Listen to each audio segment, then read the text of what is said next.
मृत आईच्या नावावर कर्जमाफी, मग वारसाकडून फार्मर आयडी का नाही? कर्जमाफीचा लाभ वारसांना मिळावा. संतोष लानकर, साप्ताहिक वाघनख, जिल्हा प्रतिनिधी यांचे प्रशासनाकडे निवेदन. बघूया बातमी सविस्तर.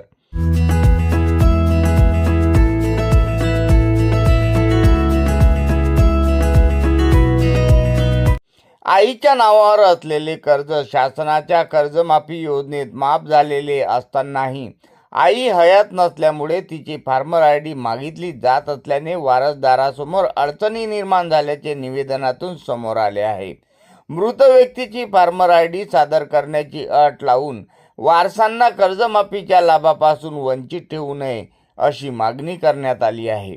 निवेदनानुसार संबंधित अर्जदाराच्या आईच्या नावावर कर्ज होते. सदर कर्ज शासनाच्या कर्जमाफी अंतर्गत माफ झाले आहे. मात्र आईचे निधन झालेले असल्याने तिची फार्मर आयडी उपलब्ध होणे शक्य नसताना संबंधितांकडून फार्मर आयडी मागितली जात असल्याचे अर्जदाराचे म्हणणे आहे. आई मयत असल्याने तिची फार्मर आयडी देता येत नाही. कर्जमाफीचा लाभ वारसांना मिळावा अशी मागणी अर्जदाराने केली आहे.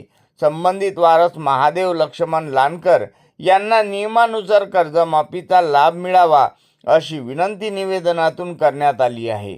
या प्रकरणात मृत व्यक्तीच्या नावावरील कर्जमाफीचा लाभ तिच्या कायदेशीर वारसांना देण्यासाठी प्रशासनाने वस्तुस्थिती तपासून योग्य तो मार्ग काढावा अशी अपेक्षा व्यक्त होत आहे.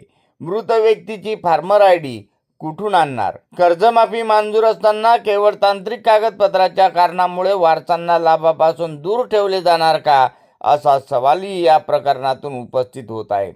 त्यामुळे संबंधित विभागाने प्रकरणाची तातडीने चौकशी करून वारसांना न्याय द्यावा अशी मागणी करण्यात आलेली आहे. याची दखल घेऊन प्रशासन आता काय निर्णय घेते याकडे सर्वांचे लक्ष लागले आहे.